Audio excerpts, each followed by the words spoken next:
in a special needs program. So some or one of the most rewarding experiences is just coming in, working with our children who don't have language of any kind and teaching them American Sign Language so that they can communicate with us, and seeing them verbalize when they don't have anything to begin with. When I get to have my pre-K promotions at the end of the year, you know, the kids are in their caps and gowns and they get to move on to kindergarten, and it's like celebrating everything they've done all year. It's like, it's a great moment every year. It's like, I can look forward to having that memorable moment. I'm the first impression that our parents and caregivers and students have for CCS. I'm that first stepping stone for school.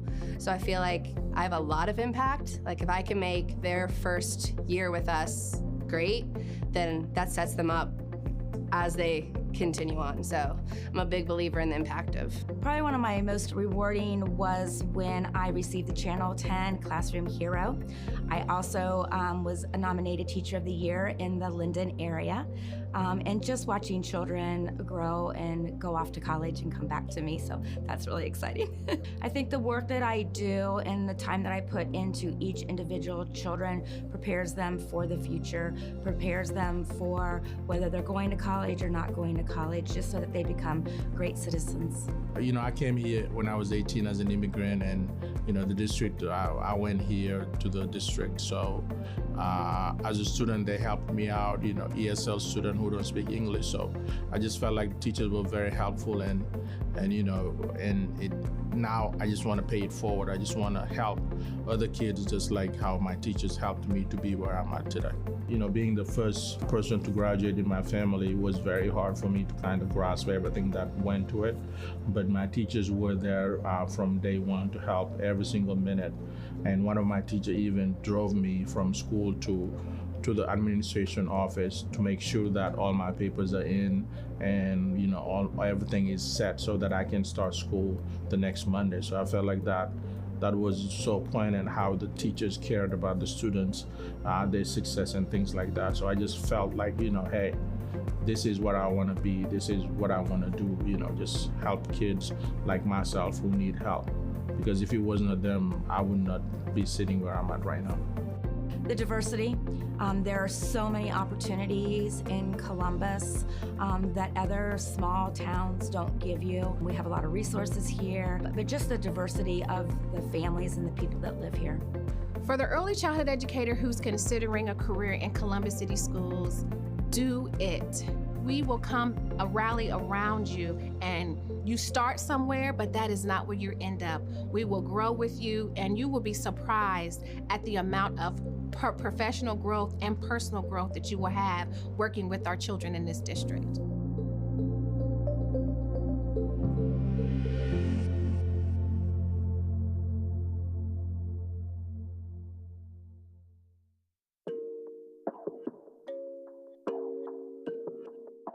City of Grace, Pastor Michael Young, Pastor Richard Jones, we're excited to support this event. We believe in investing our time, energy, and resources into things that are going to uplift our community and more specifically uplift our young people. So we subscribe to the vision of the HBCU College Fair.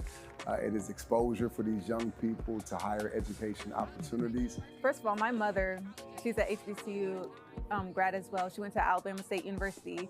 She took me and my friends and my cousins along this HBCU tour. Without her, I wouldn't have had this experience. I seriously love my university. It's literally like such a family. As soon as I stepped on the campus, I was like, I need to go here. This is where I belong. I am the first ambassador representative to have not only been a student getting recruited to these HBCUs, but to now be a current HBCU student recruiting the students. I could have gotten full rides to OSU and all that good stuff, but I knew that my heart and I knew down deep inside that I deserved and I wanted and desired to be at an HBCU. I think it's pretty cool.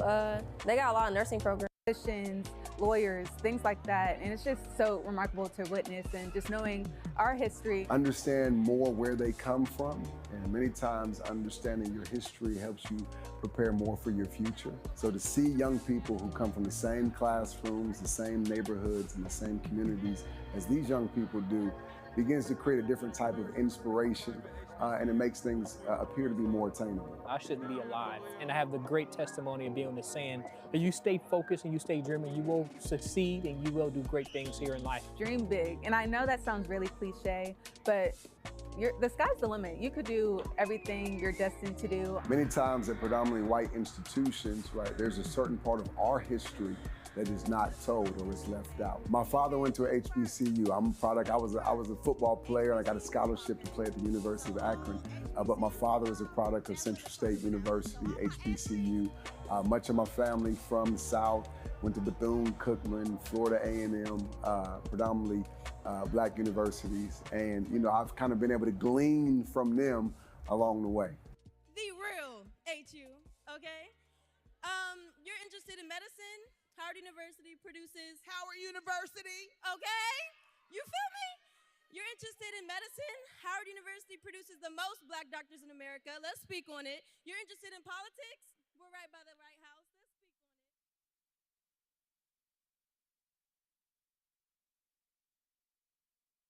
Hi, I'm Ansley Stevenson, Project Manager for Capital Improvements. We're out here today at Como Elementary School to highlight our Summer 2024 playground projects.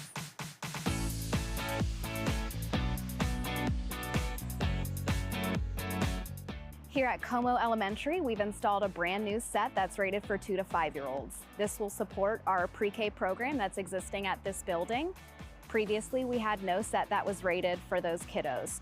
This is one of several sites we're doing upgrades at this summer. Some of these sites already had a set that was rated for 2 to 5-year-olds. We are just updating a set that was 20 or more years old. So when those kiddos come back, there's going to be a set that's especially designed for them. At our 2 to 5-year-old sets, we not only installed the large composite play set that has your classic bridges and slides that we know those 2 to 5-year-olds love, we also took the opportunity to add some sensory equipment. So not only did we add chimes, we have a xylophone and drums for those kiddos to enjoy a more sensory musical experience as well. We are looking at the set for 5 to 12-year-olds. We installed this set last summer when we started our playground replacement initiative. We're installing similar sets this summer at 6 sites. We'll continue this work for the foreseeable future with our permanent improvement funding in place. So if you haven't seen a set installed in your community, it's coming soon.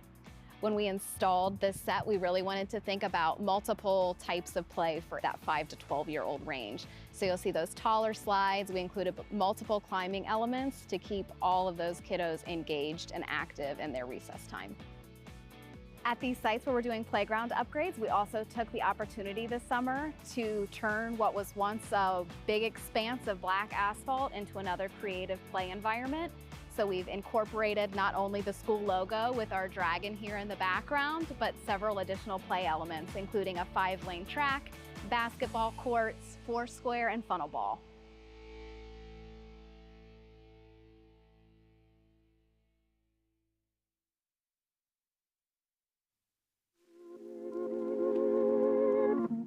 It's a whole new team. Bond's getting better and better every day. Nehemiah got a high motor, confident. Jaden can shoot, he humble. Eli, he don't go hard. Deontay, good guard, poise. Coach Todd, he means a lot. More than the coach, off the court, on the court, wherever I'm at. Yeah, he always one call away every time.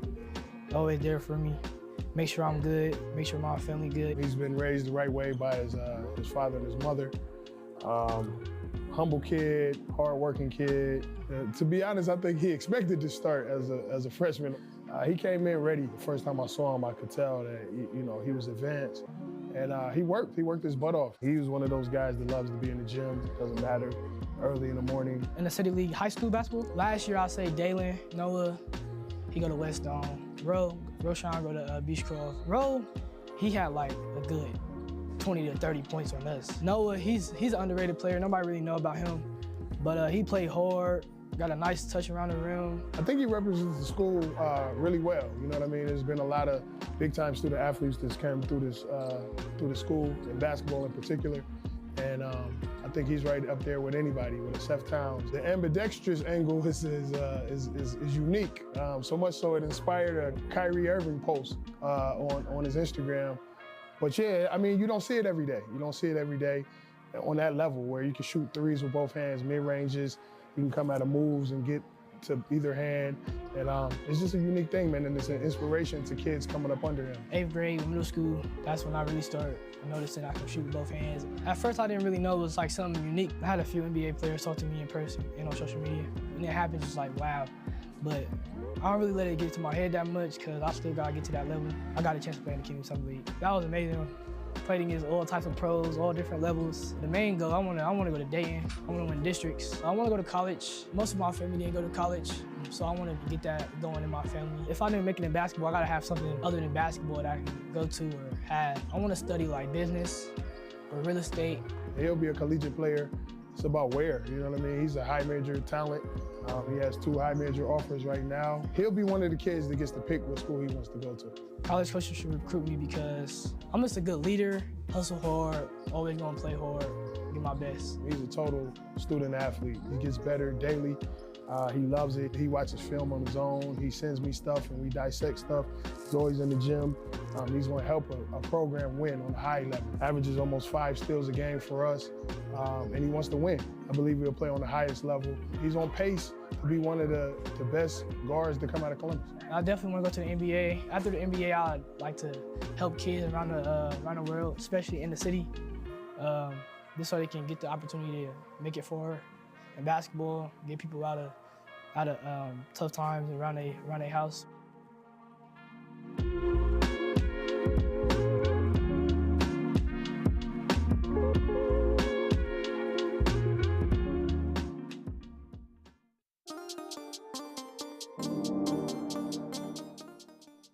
So this is the first annual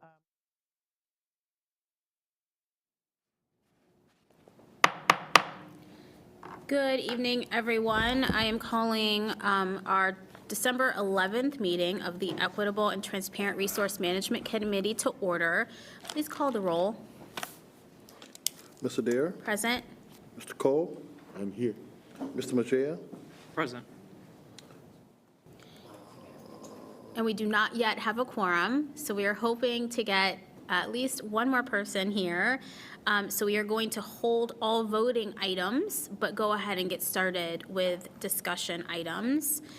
We actually do have someone here signed up for public comment to start off with, so we will do that. And if you want to come up to the podium, Tara, or was somebody else?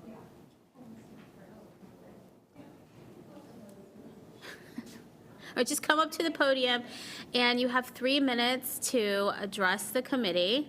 Go ahead and say your name, since I thought it was Tara, and it's not Tara. Tara's not speaking. My name's Amanda King. I'm a parent of a child at Indianola Informal, and I'm rising to speak today.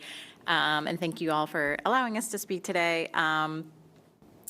We're here to address climate change and request that the board consider implementing some green school measures in the buildings. As we saw in the summer, a lot of our families across the country and friends were impacted by hurricanes and damage. And the summer before, our kids here in Central Ohio weren't able to go outside certain days of the summer due to bad air quality from the Canadian wildfires.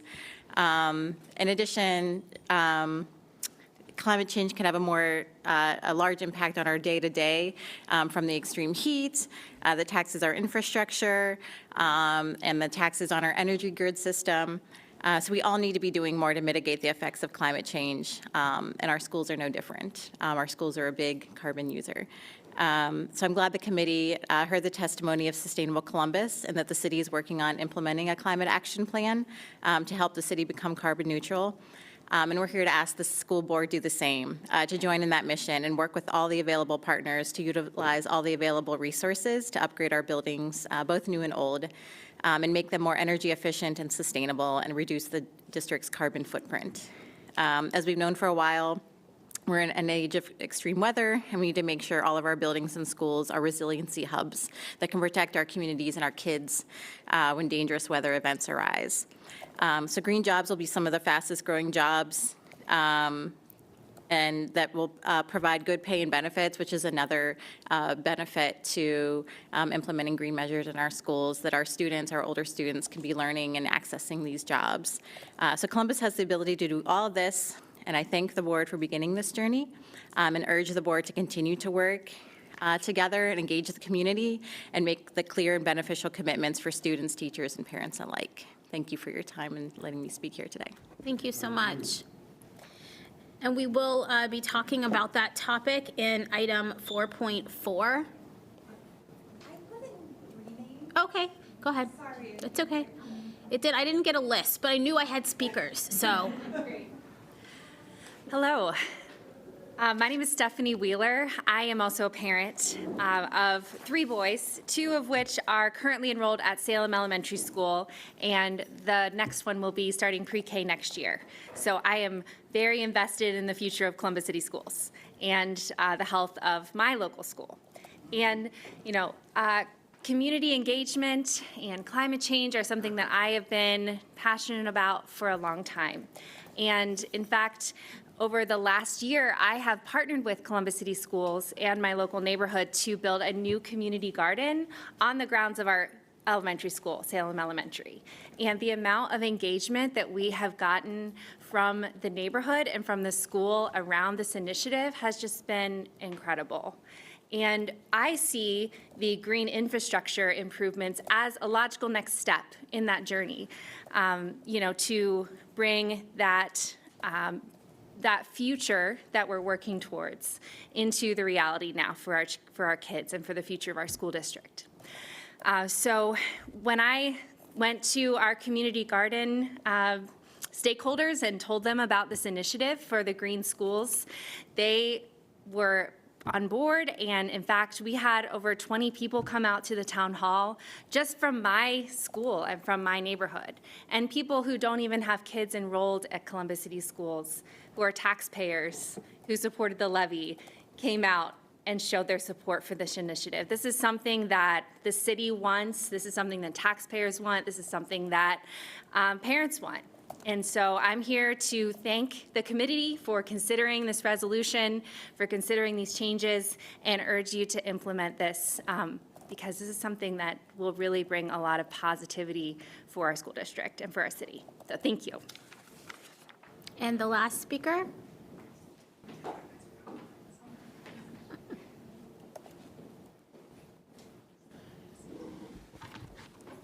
Hello, I'm Laurel Hobden. I've lived in Columbus for 25 years and have solar panels on my garage. I live in the neighborhood where Salem Elementary School is located. I am the membership chair of our local civil association. We have had our harvest block party at the Salem Elementary the last 2 years, and there is an award-winning community garden at this school. We are building community in our neighborhood to help create resilience. I think it's important that the board is thinking of ways to partner with Sustainable Columbus on reducing the city's carbon footprint. It is possible to combat climate change, reduce the use of carbon-based fuels, and modernize our buildings while updating our curriculum so that students have the needed skills in emerging green economy careers. I am glad that these conversations are taking place right now and that the board is leading the way on this vital issue. I hope and anticipate that in the coming weeks and months, more conversations will take place on the commitments the school district can make on ensuring sustainable schools, as well as steps it can take to ensure that we get our fair share of federal and other resources to upgrade our schools. Columbus has an opportunity to be a leader on this issue, and I encourage you to continue working on developing specific plans to provide the best education for our children, and they do so in green, modern facilities. I think Columbus is hungry for green innovations like solar on schools. In 2020, over 70% of Columbus voters voted for the Green Energy Aggregation Plan. I also see more and more Tesla EVs on Columbus roads, indicating green choices amongst the city's residents. I look forward to seeing what plan the board comes up with, and I hope you continue to reach out to parents and the community. Making green energy choices for our city is a win-win, creating lower energy costs, cleaner air, and healthier students. Thank you for your time and dedication to a healthy, thriving Columbus. Thank you so much. That will conclude our public comment. And again, we will begin our committee discussion around that in item 4.4. All right, I believe now we have quorum. We do have a quorum. We do have quorum. So I am going to ask us to, on tonight's agenda, we just did public comment. We are going to, in our committee operations, we're going to come back to the 270 East State Street buildings, which we are in one, and talk about finish up that conversation and talk about a vote to recommend some action to the Board of Education. We're going to then turn it over to our treasurer to introduce us to an idea around holistic spending, learning more about our district assets outside of just our operating budget. Then we are going to hear from Dr. Nelson, who is going to talk with us about the cost of special education. And then lastly, we are going to begin a discussion around sustainable Columbus and the commitments to green energy and carbon neutrality, and what does that mean for our district. And so that is our agenda this evening. Is there a motion to approve? So moved. Is there a second? Second. Without objection, our agenda has been approved. Item 2.1, these are actually flipped. Carl, next time flip them the other way. We need to approve the minutes from our last meeting. Those have been attached. Is there a motion to approve? So moved. Is there a second? Second. Are there any corrections or changes? Please call the roll. Mr. Dare? Yes. Mr. Cole? Yes. Mr. Michelle? Yes. Ms. Price? Yes. Motion carried. All right, thank you. Okay, so item 4.1, we are going to come back to the discussion we've been having the past couple meetings around this property and the buildings specifically on this property. So just to kind of remind us how we got here, this started because the task force that was put together around all of our facilities, which I think a lot of you all know that the board will be actually voting on school properties this next meeting, also looked at our administrative properties. And so the 270 East State Street administrative building and buildings became part of that discussion. And it was a recommendation through that task force that the district consider doing something with this space and actually relocating the offices here somewhere else. And so the President Vera went ahead and said, why don't we put that discussion into committee while the board starts to look at the schools. We're going to have a committee look at that recommendation. And so that is what we did. And as you know, we had information and a presentation, and I'll turn it over to the treasurer in a second just to remind us of some of those details. We had a presentation about the value and the assets and the cost of this building and the buildings on this property, and we also took a tour of all of these spaces and walked through and looked at them and talked about it. And so this is we've been working on this for a few months now. And so, as all of you knew, it's time to decide what we want to tell the Board of Education. So before we do that, I'm going to turn it back over to our treasurer to remind us of some of the numbers and the highlights and things that we kind of heard more on the fiscal side. Sure. So in our last meeting, we discussed quite a bit around the appraised value of this facility, which was $7.2 million. We took an extensive look then at the list of capital improvements and repairs, deferred maintenance, things that hadn't been done over the last several years, even decades. And that list was a minimum of $12 million in cost. So as we toured the facility, I know everybody had a real unique perspective on different things, concerns, notations about some of the items we discussed, roofs, no fire suppression system, et cetera. And again, I think from a fiscal standpoint, Board Member Adair talked about that. How do we maximize our resources? We're going to talk about a budget tonight, our capital assets. The point was raised earlier about educating our students, and I think that's the focus. How do we maximize these assets to generate that academic return on investment? And the question tonight, still in my mind fiscally, is does it make sense to keep a facility that's worth at most $7.2 million, knowing we face a minimum of $12 million in capital improvements.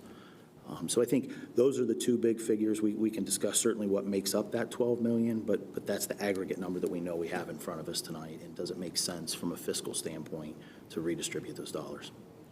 And if you remember during our last meeting, our chief of staff, who isn't here tonight, but if any cabinet member wants to jump in and speak on this, you can. But he shared that really when the superintendent was discussing how should staff work, how should adults be working in this district, that the current method of really decentralized and having multiple locations did not work.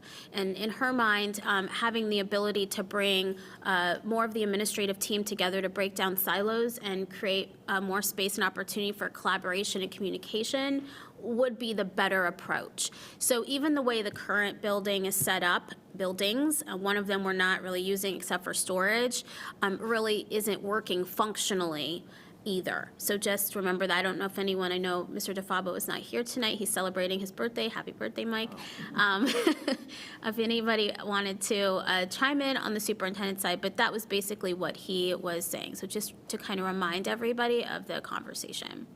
So I wanted to, with that in mind, open the floor back up for any other dialogue, discussion, thoughts. Now you've kind of digested it. Come on. You've kind of digested it and thought about it some more.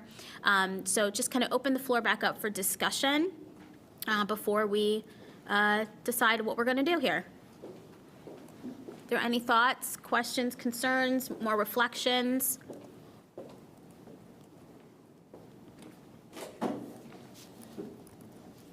You guys are just ready? Okay. Go ahead. I would like to thank the committee and the tour guide for letting us see the real. I don't have too many questions. I have one question, is that moving forward, like, I don't know if we have this answer or not, but the transition of, the affected parties, whatever we decide today. Oh, thank you. Let me speak to that. Okay. I meant to speak to that. Okay. Right. So the question tonight really is, this is a whole, like you said, there's multiple things that will happen after we make a recommendation and the board actually makes an action. So tonight we are just really considering, should we maintain these structures as is and keep them open? And so if we say no, like, as Treasurer Cook was saying, we don't think that that's a good investment right now, then the board will take that question up as well and answer just that question. And that's kind of the same thing we're doing with the schools. And so if then the board votes to go ahead and begin a closure process, that would be an opportunity for the superintendent, the treasurer, to work on a process for how we close, the time frame, what would happen, where would people go. And then we as this committee and the board would come back and work on the future question of what then do we do with the parcel. So we got to kind of chunk it out. So the first question is, do we think what we're doing here right now makes sense and fiscally and functionally? Because the task force asked us to consider these buildings. Does that make sense? So this will all have continued future dialogue. This is not the end. We're nowhere near the end, really, on this. Thank you for that. I forgot to mention it. If there's any other questions, thoughts, digestion about what you saw?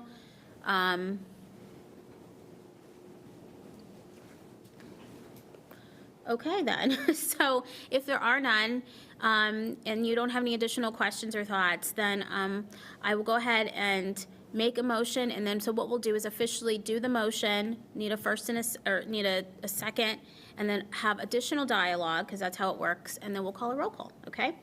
So I will go ahead and make the motion that this committee will recommend to the Board of Education that based on our the evidence that we heard, including from our treasurer, the audit, the reports from the valuations and our tours, that we go ahead and recommend closure of the administrative buildings located at in the 270 East State Street complex, which includes the building we are currently in, the 5th Street building, and the 6th Street building.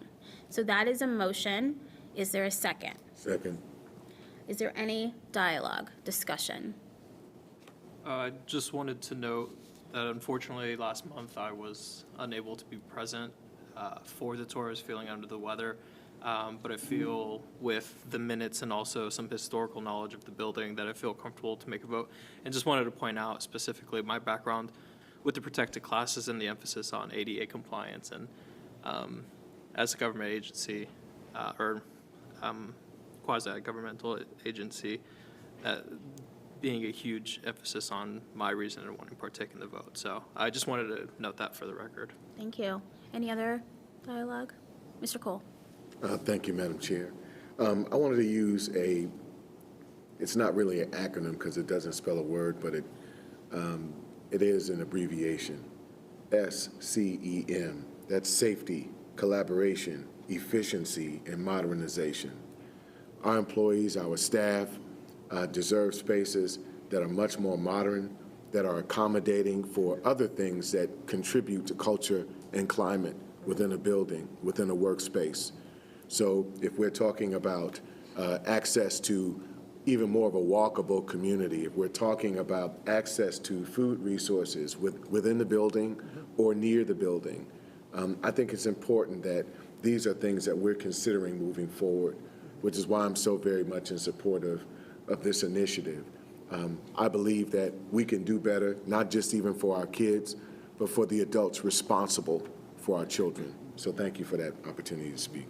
Thank you. Any other comments? Okay, please call the roll. Mr. Dare? Yes. Mr. Cole?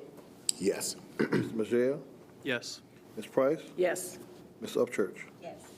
Motion carried. Thank you. So we will go ahead and make that recommendation to the Board of Education during our report. And because of the timing, we're actually going to ask that this one be put on the agenda at our next meeting to vote.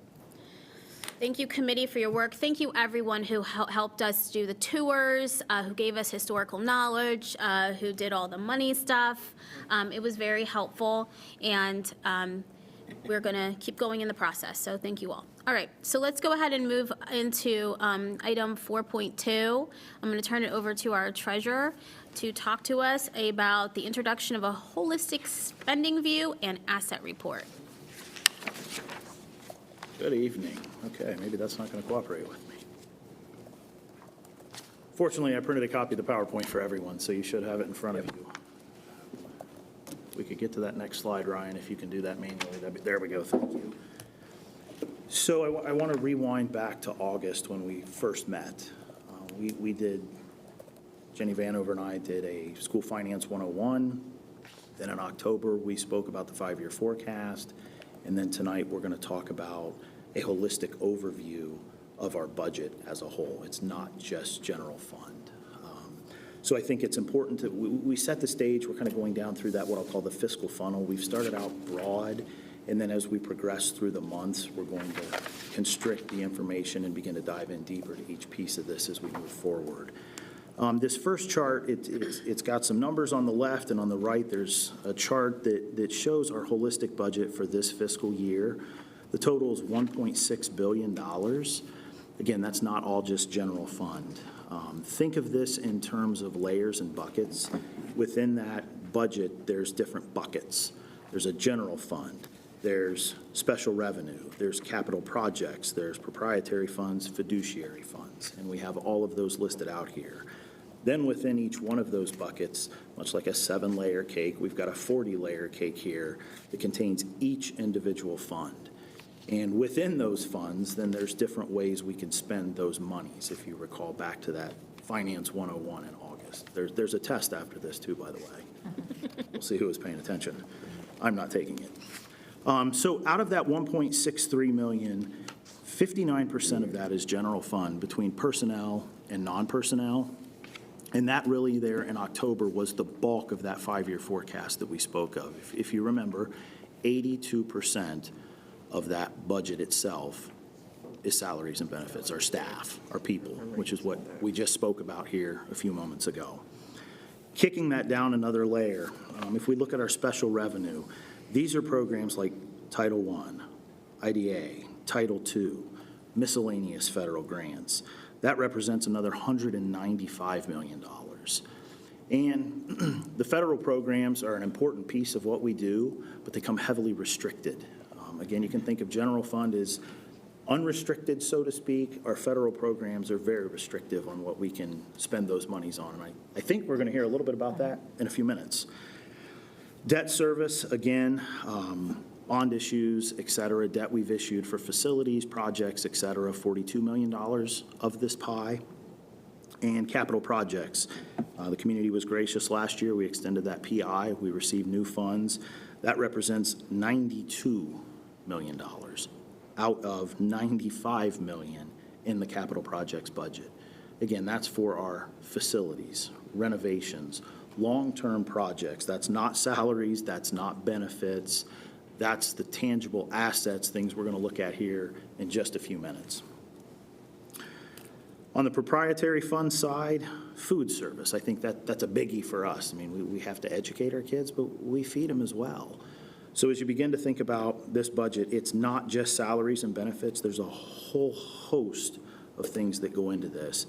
And the totality of it is $1.6 billion.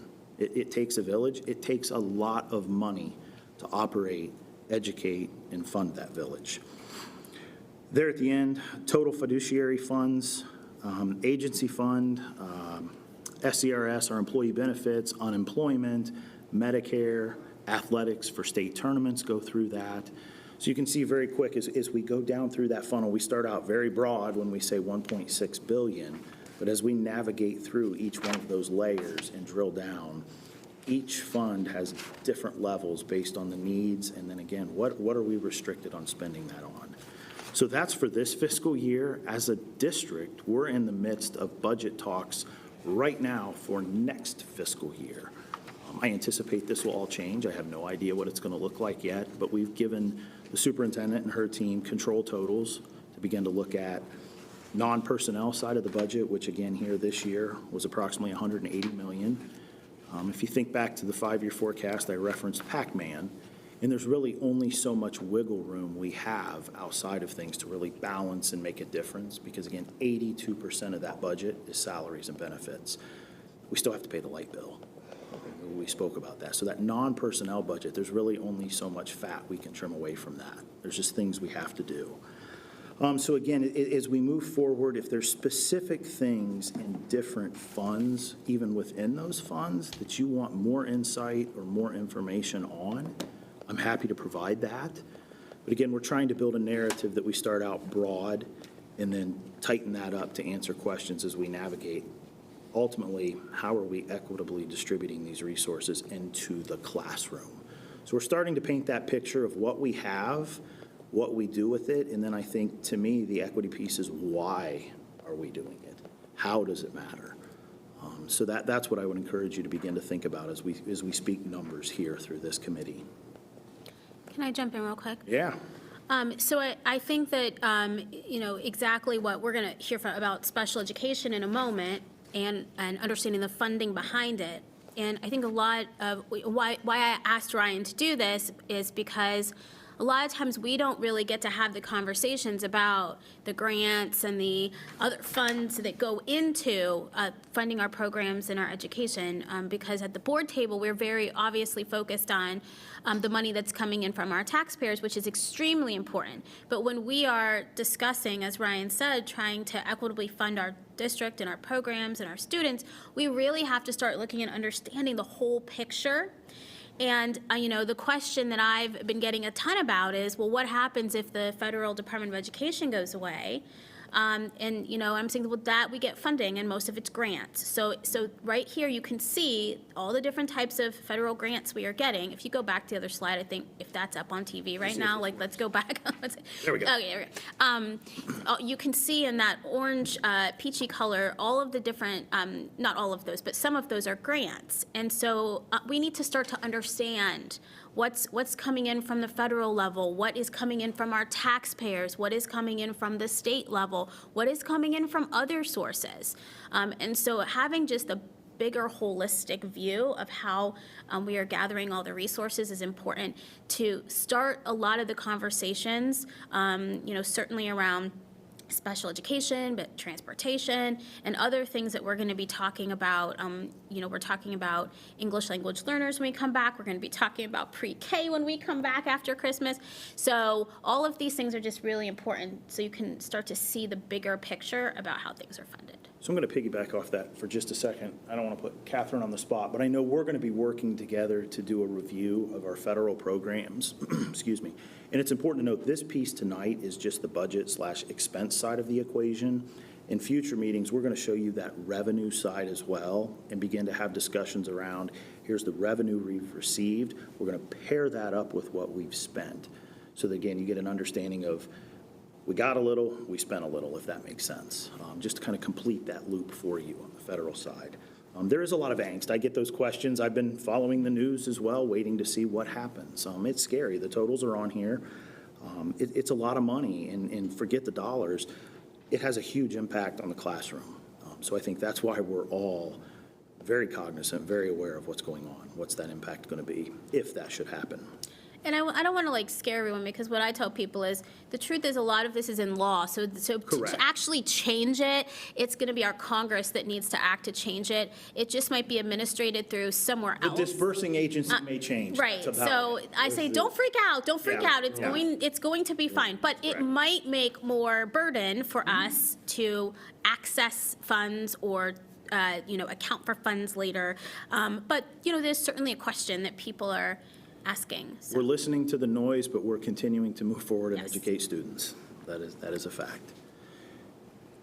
Okay. Do you have a question about this one? Yes, I had a question about food service. Yes. How much, or if any, is coming from our federal or state level for food services? That's a great question. I will get you the answer. I don't have that specifically. CEP program. We are 100% free and reduced lunch. So the federal government appropriates us. We've been a part, I'm sorry, forgive me. I just don't want to make people sick.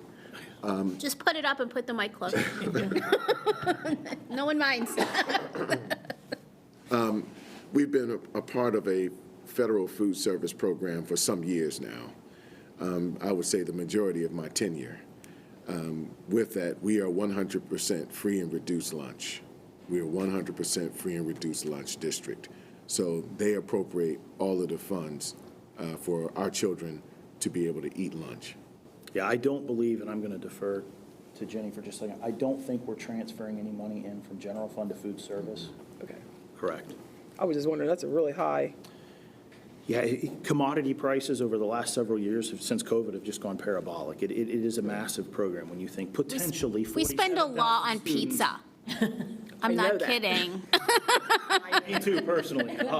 But then also, please just remember to take in consideration, and forgive me, Madam President. You're fine. Or Madam Chair, to take in consideration, as our treasurer alluded, staff. Correct. And staff payment. We've made significant contributions to their contract. Yeah. That gave them a 4% for 3 years straight.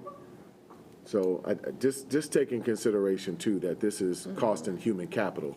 Because, again, before I became a board member, I want to say maybe a couple years before I became a board member, Dr. Jean Harris took food service under the district. She took that situation under us, and we've been running it ever since. Again, a year before I got elected, we did the same thing with transportation, took that under us. So a lot of this is human capital. It is important to note that the food service program is what I would consider self-sustaining. Correct. Food service workers are paid those salaries, benefits, et cetera, come out of that fund. The fact that we're not transferring general fund monies over is a real testament to that operation, because a lot of districts do have to supplement that. I think there was another question. That was okay. Yeah, I would think that food services would be under the personnel, the general fund, but two separate programs. The food service salaries and benefits come out of its own individual program, so it's self-sustaining, especially. Program that's self-sustaining? No. Besides transportation? Transportation's not. Transportation would be general fund expense as well. Your athletics. We could really get down in the weeds in clubs, et cetera. Could, in theory, with fundraising, et cetera. But I don't want to go down that rabbit hole yet tonight. That's another discussion as we dive deeper. I think generally it's our latchkey program, adult education, our radio station, and food service are what I might be missing one that are self-sustaining, we would consider. Those are the biggies. Adult education.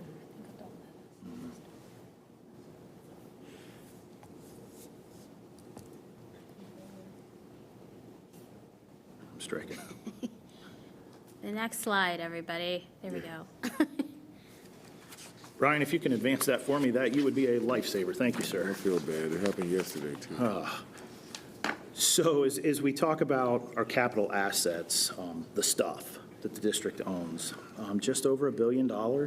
This came out of our last financial audit. That number's going to change. We're in the midst of that audit right now, so we'll update that here as we can close out the year and get that audit finalized. No surprise, we just had this discussion. 88% of our capital assets are building and improvements. It makes sense. That's what we're here. We're in the service industry. We've got to educate students, so they have to go somewhere. It's a building. The second biggest slice of that pie, vehicles. Again, it makes sense. I heard it in one of our previous meetings. We are the largest logistical operation, I believe, in the state.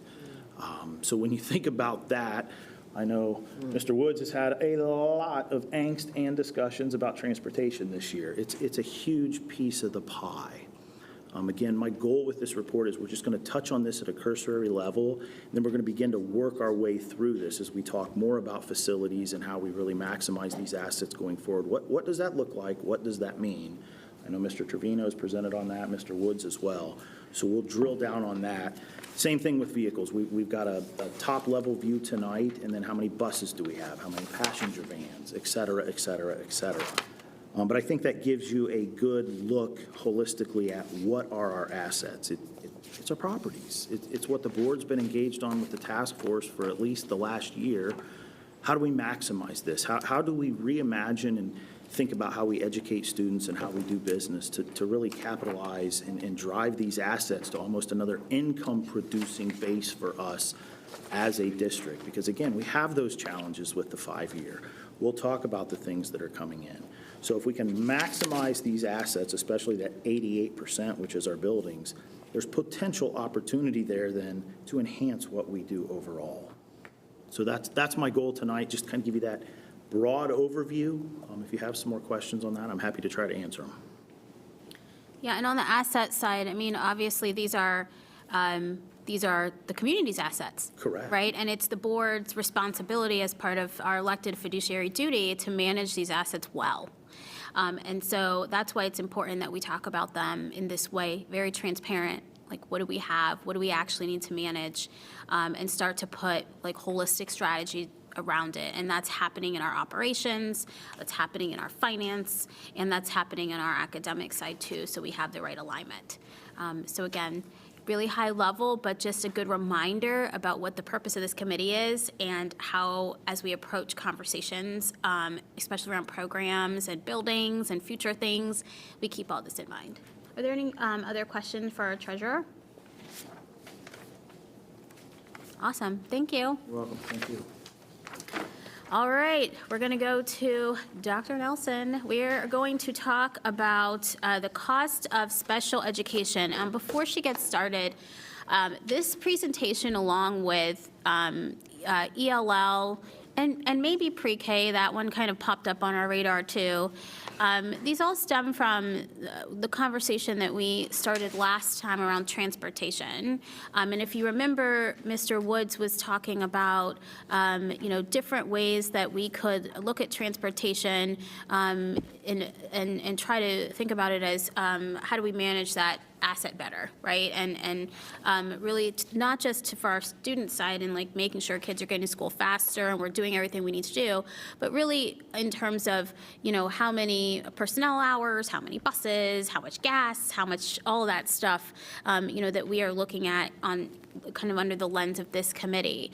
And so if you remember, we talked about some of the things that were driving up the cost of transportation and some of those needs. And so one of the things around transportation, and just one, but the link, is about how we have to transport special education students. So Dr. Nelson is here to talk about, that's going to be in this presentation, but we're going to learn all the other things about special education too, including talking about one of the major resources, obviously, staffing.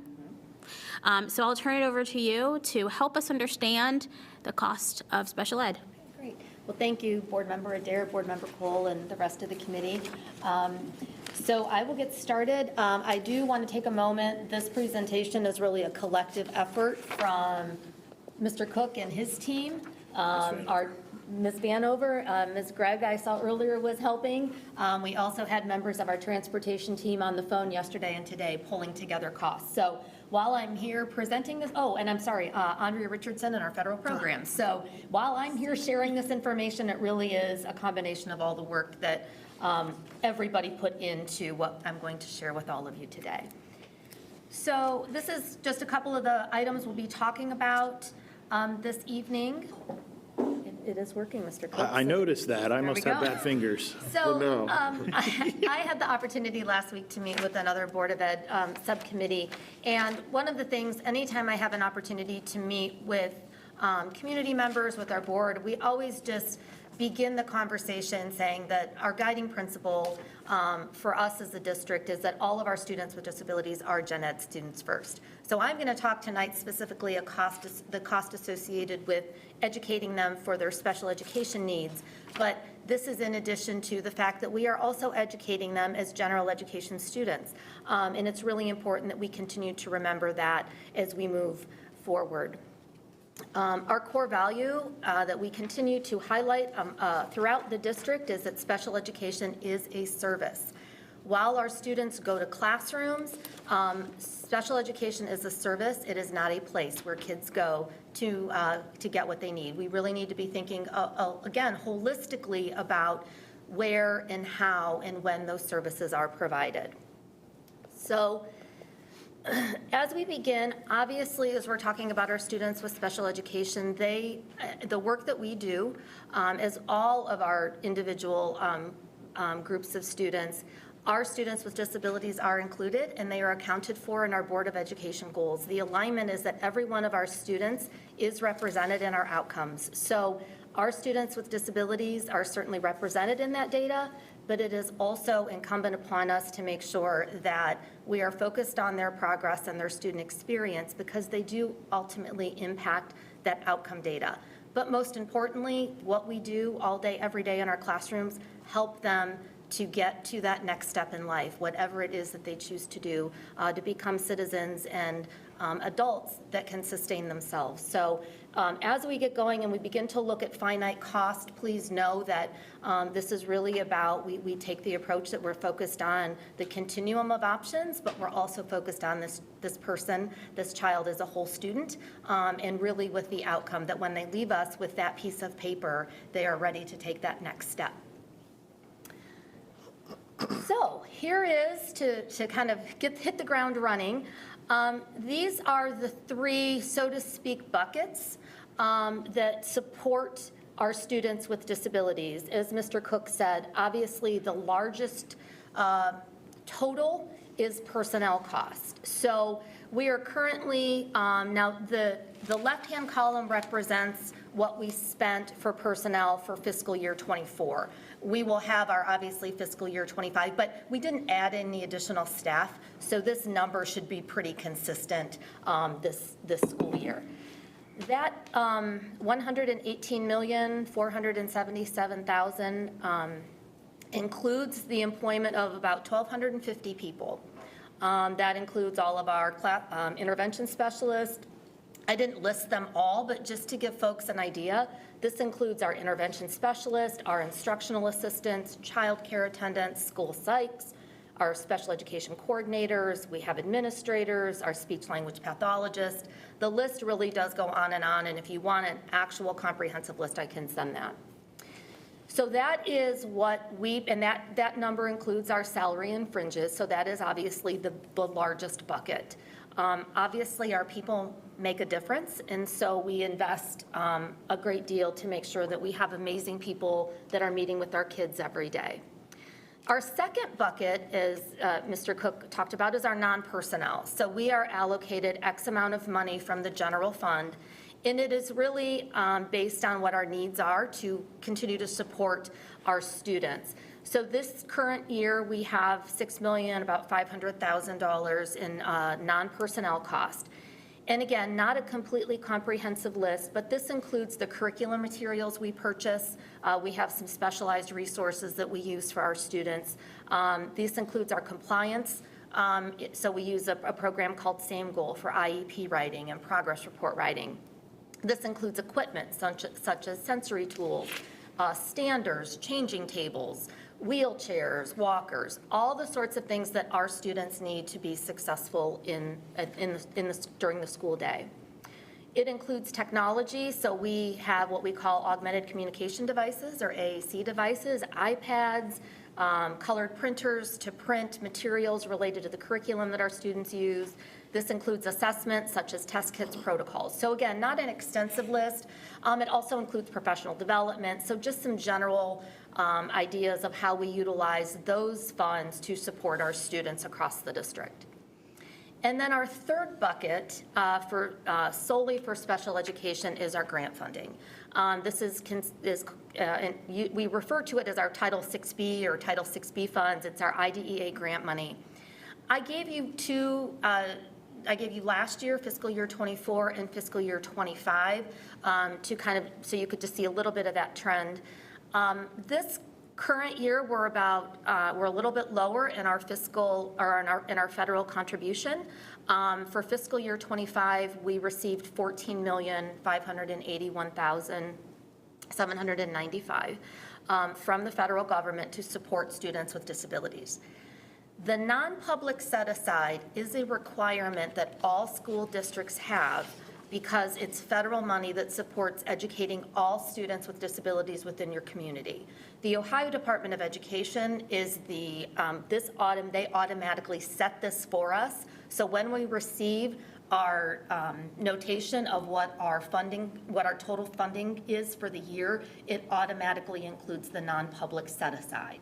So you can see that we are a very large, as we talked about earlier, we have many, many, many charters and non-public and parochial schools. So as we're seeing those programs increase in number, we see the non-public set-aside increase. So that's where you see from last year, our non-public set-aside was $791,000, and this year it went up a couple $100,000. Board Member Cole has a question. Yes, thank you, Dr. Nelson. Thank Yes. you, Madam Chair. As it relates to that federal title funding, yes, you mentioned some of that goes towards professional development. Is that Title IV? What title goes to professional development? we do not use our Title 6B for professional development. We use our non-personnel general fund dollars for professional development, but Title II is what typically covers professional development out of title funding. Thank you. The other question is Title I and II, sorry. The other question, thank you for that. The other question is around FAPE, Free Appropriate Public Education. Again, that's a legal, and there's a question, that's a legal designation that we're required to appropriate funds to educate special education students. Yes, yes. I just think it's important for folks to hear that designation, Free Appropriate Public Education, FAPE. So when students are identified and receive an IEP, to Mr. Cole's point, we are at that point required to provide FAPE, which is all things identified by the IEP team in that IEP that is reviewed annually. So when I talked about the non-personnel budget, that might be that in an IEP, we have that the district is providing an AAC device. At that point, it becomes our legal obligation to provide that particular thing. And that IEP covers both service delivery, so the services of an intervention specialist, but it also includes sensory tools, it includes various accommodations, and in addition to things that students would need to, again, access public school. We use as a district, every district has discretion in some sense of how they utilize their federal dollars for IDEA. We choose to use it for personnel. So you see this current school year with our 14 million or so, we currently employ 227 instructional aides and 1 speech language pathologist.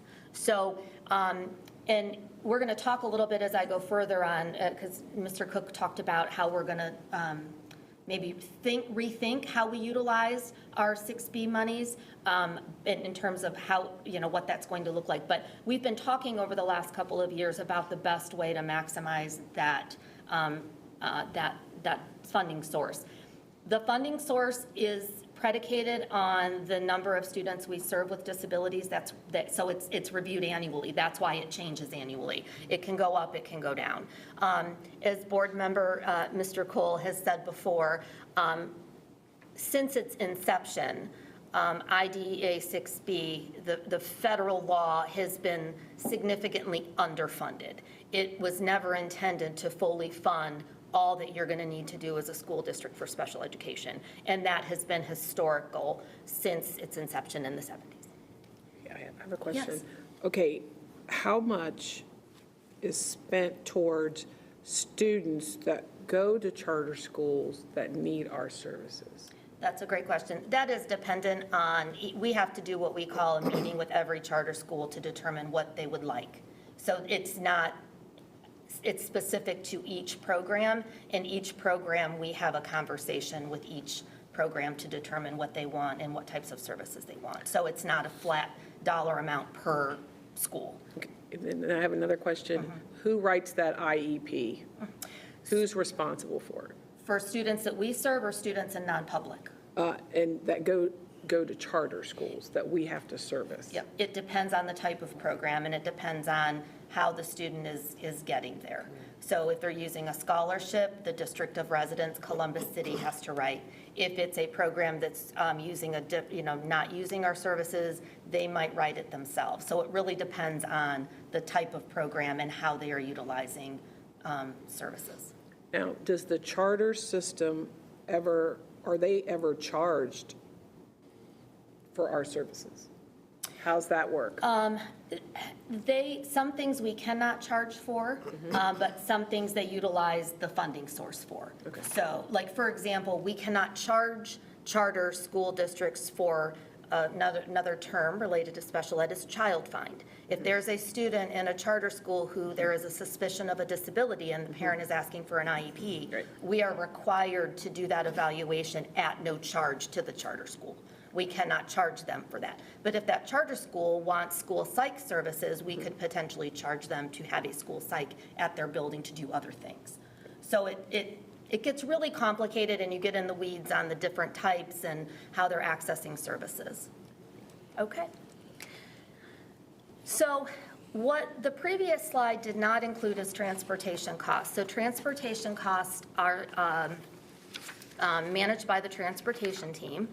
So what I did is again, total transportation costs based on in talking to Rodney, and I'm gonna sound, please know I have no level of sophistication that he does, but according to our T2 annual cost expenditure report. You sound like you do.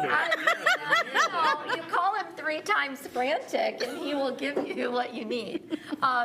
Our total transportation cost, as we outlined to Ohio Department of Ed and Workforce, was about $75 million. Of that, the total sped cost was $17,621,000.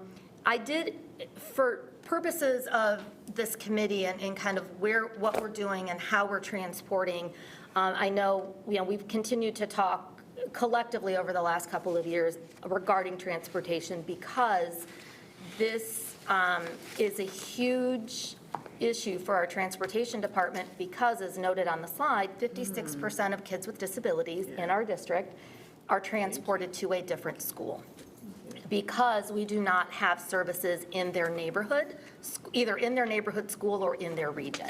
And I'm going to show you what our general landscape looks like here in a minute. But the three types of transportation that we use to transport our students are private vehicle, which is type 6, type 2, which is private bus, and then type 1, which is our district buses. And so you see the breakdown there by different type. So it's important to note, and we'll talk about the why, but again, one of the things that we have continued to talk about as a district and one of our long-range goals is to really rethink where we are educating our students, where our classrooms are. Can I just say one more thing about transportation and transportation, guys, jump in here. There was also a decision about, just because of the amount of routes and us trying to make those most efficient, that I believe we stopped transporting just one bus for special ed, which then changed the funding or the ability to recoup funds through Medicaid or other sources, because now we have mixed populations on the buses. But we had to do that because we had to think about how many routes we were running. And so in that decision making, we did cost benefit, right? And we decided that trying to recoup some of those Medicaid dollars at this time really wasn't helping us. We needed to work on the route. So there's this issue, and did I get that right? Okay. Yes. Kind of. Jenny says no, I did not. Oh. It actually eliminated the special ed transportation cost that comes through our foundation formula. We get transportation costs as well as special ed. We lost the special ed portion because when we changed it, and then the percentage of special ed students on a bus dropped below 51%, we no longer get allocated funds to support that because they're integrated in with regular ed students, so we don't get additional funding for that. So if it's 51%, That's my understanding. okay. Not. In the benchmark in the past, let's say. Exactly. Yes. I had another question. Are special ed students that you did change the route, are they still being picked up door to door? That is an IEP team decision. That is an IEP. Yes, so part of FAPE, Free Appropriate Public Education, there is a section in the IEP where the IEP team determines what a student needs for transportation. Again, all students, because we're Gen Ed Kids First, they have access to transportation. Some students with IEPs are very appropriately transported to and from school on a typical bus with their typical peers. Some students need special transportation, which is a smaller bus with something like what we call closest public access, which is almost where we're pulling up to the home as close as we can possibly get. But that is, again, an IEP team decision. It is not, there is not if you're in this type of classroom, you get CPA. If you're in this type of classroom, you don't. It is individual to the student based on what they need. Okay. So this is, when we talk about, going back a couple of slides, the total amount, we are currently, this is our total number of, and I only included from kindergarten to grade 12 because preschool they're going to come talk to you about special needs preschool. So we currently educate 7,741 students with disabilities, and you see there the breakdown by disability category. So before that IEP is written, every student goes through an evaluation, and that team determines what is their area of need, what is their area of qualifying for those specialized services. One of the points to note on this slide is that in what we've shared in previous cabinet conversations last week The area that is significantly increasing in our community, but also across the state and across the nation, is the number of students we're identifying in the area of autism. So you see, we currently we're currently serving 1,881 students under that category alone. So we've got lots of strategies in place, and we're doing a lot of things around supporting this particular group of students, but it is increasing and continuing to increase as we speak. This is also, so this is where we currently are, 7,741. This is just an example of, these are the total number of students. Now this was as of last week, I didn't get an update, but we are currently in the process since the beginning of the year that we've completed an additional 201 evaluations for special education services. And you see there on the left-hand column, the total number by category. So again, we're looking at a very high number of students under the category of autism, and that is, we will talk about how that impacts then the rest of the system. So these are, in general, to give you an idea of when we start talking about the classroom, the services, where students are going for these specialized services, we technically have 4 different classroom types here in Columbus. And this, I just kind of gave you a broad brush stroke of this is what the classroom typically does. So our most popular, or the highest volume, is our learning center classrooms. These are what we would used to refer to as like a resource room. Kids kind of come and go fluidly throughout the day. It's typically for academic. It might be for some social, emotional supports. We currently have across our district 257 of those classrooms. Our second classroom type is what we call our social and emotional learning centers. These are our resource rooms for students that have emotional or mental health needs. These include our classrooms at Beatty Park and Columbus Scioto. Even though they're separate facilities, that's still the classroom type. We have 80 of these classrooms throughout our district, and then we have, each of those classrooms have what we call an intervention aide that is assigned to those classrooms to support students. Our third classroom type is what we call our specialized learning center. These are what we used to kind of refer to as self-contained classrooms, where students with disabilities spend a lot of their day, a majority of their day, for a lot of things. Academic, adaptive behavior, communication, social, emotional, could be behavior. Typically, these classrooms serve our students that are under the MD, autism, or orthopedic impairment category. That's the highest volume of students. We sometimes have students under the category of intellectual disability. We have 161 of these classrooms. Our SLCs have 2 instructional assistants assigned to them. So every one of those classrooms has 2 IAs, and our OI classrooms, so these are our classrooms at Coleraine, Beechcroft, Ames, have what we call child care attendants that are also in those spaces supporting our students. And then we have our CHIP classrooms, or our Columbus Hearing Impaired program. We have 18 classrooms, and these are classrooms for students with hearing impairments. The uniqueness of our hearing impaired program is that this is the only classroom type that we serve students out of district. But this is our hearing impaired classroom, and we have Huey, classrooms at Huey, we have classrooms at Dominion, we have classrooms at Northland High School. So those are overall, just in general, when we say, what is an SLC or what is an SELC, it's technically these types of classrooms. So this is taking that data, drilling down a little further. These are how those classrooms are spread out across regions. When you first look, I say this probably once, maybe twice a week. Our regions, our areas were not chosen based on equitable services or classrooms. So there is a lot of inequity here. The reason for that is those regions boundaries are by neighborhoods, by location, by region. They're not by the number of this type of classroom, this type of classroom. So for example, I'll point out our SLC, so the 4th column there. Region 2 has 21 SLCs throughout the region. Region 4 has 45. So the reason for pointing this out is that every one of our classrooms, whether it's a Learning Center classroom, an SELC, or an SLC, have children that are bused to those classrooms every day because there are no services in their building.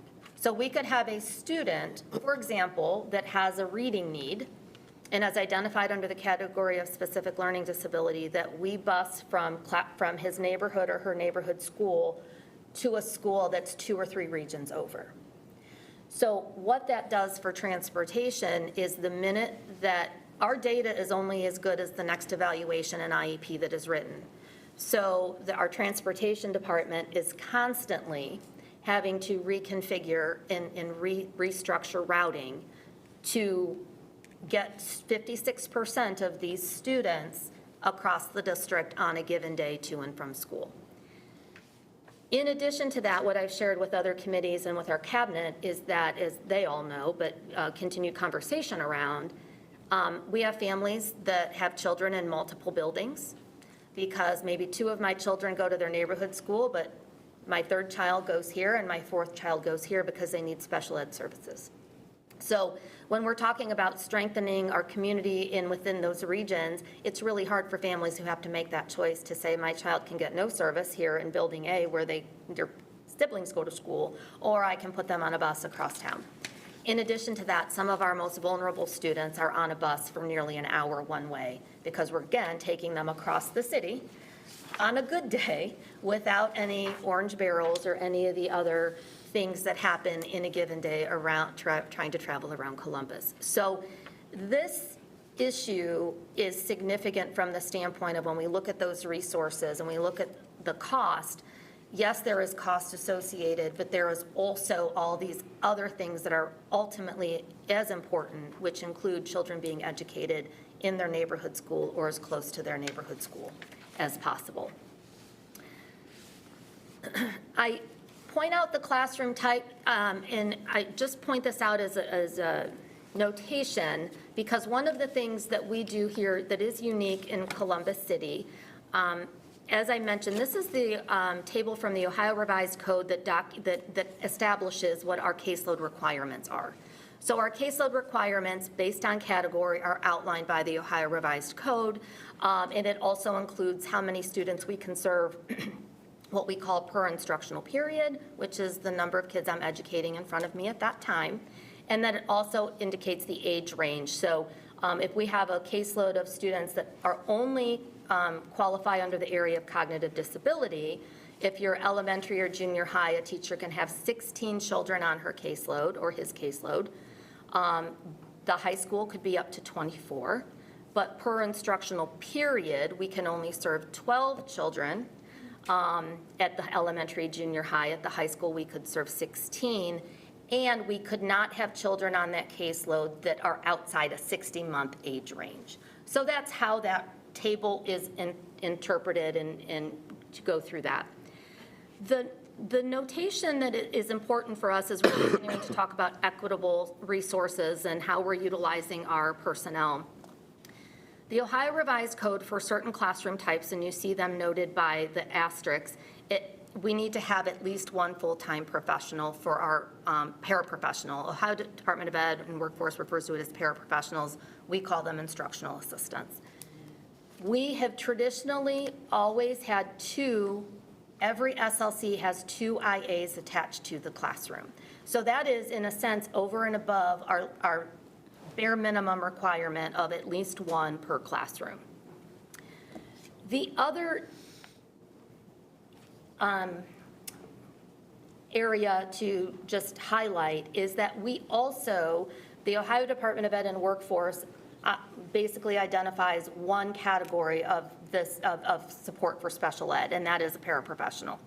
However, in Columbus City, we have 3 distinct job descriptions that support students with special education. The first being our instructional assistants, the second being child care attendants, and the third being our intervention aides. Each of these groups have different job descriptions with very distinct things that separate out what one can do from the other. it's important to think about this holistically as we're talking about how to access our resources and utilize our resources in a way that is equitable. Because as you see, we have some classrooms that might have 3 adults, and then we have some classrooms that have 1 adult, but the needs of the students are very similar. And so that is in part because we have 3 very separate job descriptions. And I've outlined kind of the highlights that kind of suggest why what a child care attendant could do to support a student that currently an instructional aide cannot do, hence the need for more staff in more classrooms. So this is something that we've continued to talk about as well. Our overall trend data, so this is just for instructional assistants. I did not pull every category, but the first table is our IA count. So you look from September of 2020, we were employing about 308 IAs. Over the span of 4 years, we have increased that by about 80 people. Because of the needs of our students and the types of classrooms we have to have to support. And you also see that second table is the increase in the number of students with autism from 2020. So in 2020, we identified about 704 students with autism. We are now at 1,881. So that therein itself, and if you look back to the Ohio Revised Code, if we look at the column that has autism, the ratio for students with autism with an intervention specialist is actually 6. So it is the lowest ratio to serve our students. So it's, again, just highlighting kind of where we are overall and where our numbers have increased over the last 4 years. Dr. Nelson, can I, on the academic committee, you talked really quickly about what grade bands we were seeing the increase in. I think that's really important for this committee to know and understand because it's the youngest grade bands. It's the youngest grade band. And that means that we are going to have to think about how do we continue to resource as they, get older. Yes. We currently, when we pulled our data, the highest number of initial evaluations is in kindergarten. Second is first grade, and the third highest is second grade. Interestingly enough, as I was sitting in my office and I had just shared the slide deck with Carl, somebody came into my office and said, we've just recently identified 3 additional kindergartners that need a specialized learning center. And so, like I said, our data is time-stamped because tomorrow it's going to ebb and flow because of the number of students we're identifying and we're evaluating. And we're continuing to monitor those numbers. The other area is we're seeing them come from special needs preschool as well. And so when ECE comes to chat with you, you will get their view and their trend data around the increase in the number of students that they're serving under the category of autism or developmental disability. And again, many of those friends then matriculate to K, and then they stay with us, and these are the students that traditionally will be in special education for the entirety of their school career. Chair, can I ask a question? Yes. It looks like, it's just hard to read it and understand that from September of 23 to September of 24, it doubled. That's astounding. It's astounding. Is this parent-led? Is this medical-led? Is this? It's a bit of both. We are seeing more and more students that are receiving medical diagnoses of autism that is in line with what we're seeing nationally.